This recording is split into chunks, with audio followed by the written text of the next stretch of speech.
નમસ્કાર ખેડૂત મિત્રો, આજે આપણે ગુજરાતના સૌથી મોટા અને તાજા સમાચાર જોવાના છીએ. તો આપ સર્વે મિત્રોનું આપણી યુટ્યુબ ચેનલની અંદર સ્વાગત છે. આજે આપણે આ વિડીયોની અંદર કોરોનાના રોગને લઈને સૌથી મોટા અને તાજા સમાચાર, પીએમ કિસાન યોજના 2000 હપ્તાને લઈને શું છે મોટી અપડેટ, હવામાન સમાચાર, અંબાલાલ પટેલ પરેશ ગોસ્વામી દ્વારા આગાહી, ગુજરાતી કલાકારોને લઈને મોટી અપડેટ અને સાથે સાથે સૌથી મહત્વના એટલે કે ગુજરાતના ખેડૂતો માટે આજના તાજા સમાચાર જોવાના છીએ.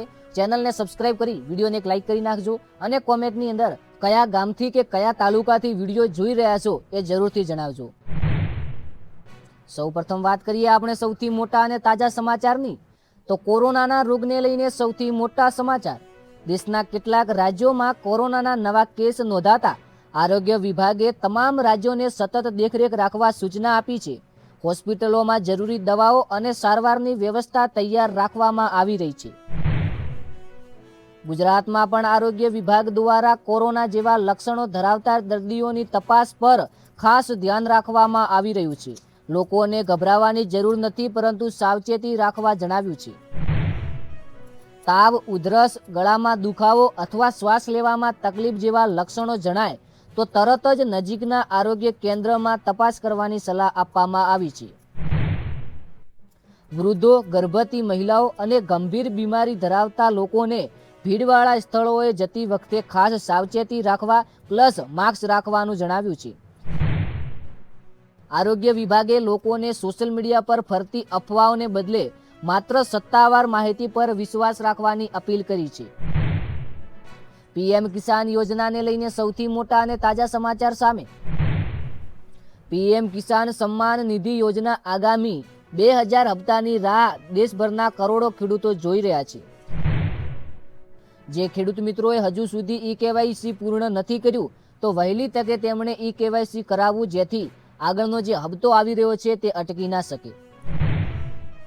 ખેડૂતોને આધાર કાર્ડ, બેંક ખાતું અને મોબાઈલ નંબર સાચો છે કે નહીં એ ચકાસવા સલાહ આપવામાં આવી છે. ત્યારબાદ વાત કરવામાં આવે, યોજનાને લગતી તમામ માહિતી માત્ર સત્તાવાર પીએમ કિસાન પોર્ટ પરથી જ તપાસવાની અપીલ કરવામાં આવી છે. હવામાન લઈને સૌથી મોટા સમાચાર છે. ગુજરાતના અનેક જિલ્લાઓમાં આગામી દિવસોમાં હળવાથી મધ્યમ વરસાદની શક્યતા વ્યક્ત કરવામાં આવી છે. ખેડૂતોને હવામાનની આગાહી પ્રમાણે ખેતીનું આયોજન કરવાની સલાહ દેવામાં આવી છે.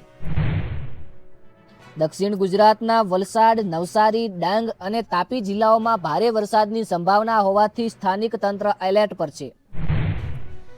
સૌરાષ્ટ્રના જૂનાગઢ, ગીર સોમનાથ, અમરેલી અને ભાવનગરમાં પણ છૂટાછવાયા વરસાદની શક્યતા છે. ઉત્તર ગુજરાતના બનાસકાંઠા, પાટણ અને મહેસાણામાં વાદળછાયું વાતાવરણ સાથે વરસાદ પડી શકે છે. હવામાન વિભાગે ગાજવીજ દરમિયાન ખુલ્લા મેદાનમાં રહેવાની અને મોટા વૃક્ષ નીચે રહેવાની ના આપવામાં આવી છે. ખેડૂતોને લઈને સૌથી મોટા અને તાજા સમાચારની વાત કરવામાં આવે, સતત વરસાદને કારણે કપાસ, મગફળી, મકાઈ અને ડાંગરના પાકમાં સારો વિકાસ જોવા મળી રહ્યો છે. જે ખેતરોમાં વરસાદી પાણી ભરાઈ ગયું હોય તો ત્યાં સમયસર પાણીનો નિકાલ કરવાની કૃષિ વિભાગે સલાહ આપવામાં આવી છે. ખેડૂતોને માત્ર અધિકૃત ડીલર પાસેથી જ ડીએપી, યુરિયા અને બિયારણ ખરીદવા તેમજ જે બિયારણ ખરીદ્યું તેની બિલ સાચવવાની સલાહ આપવામાં આવી છે.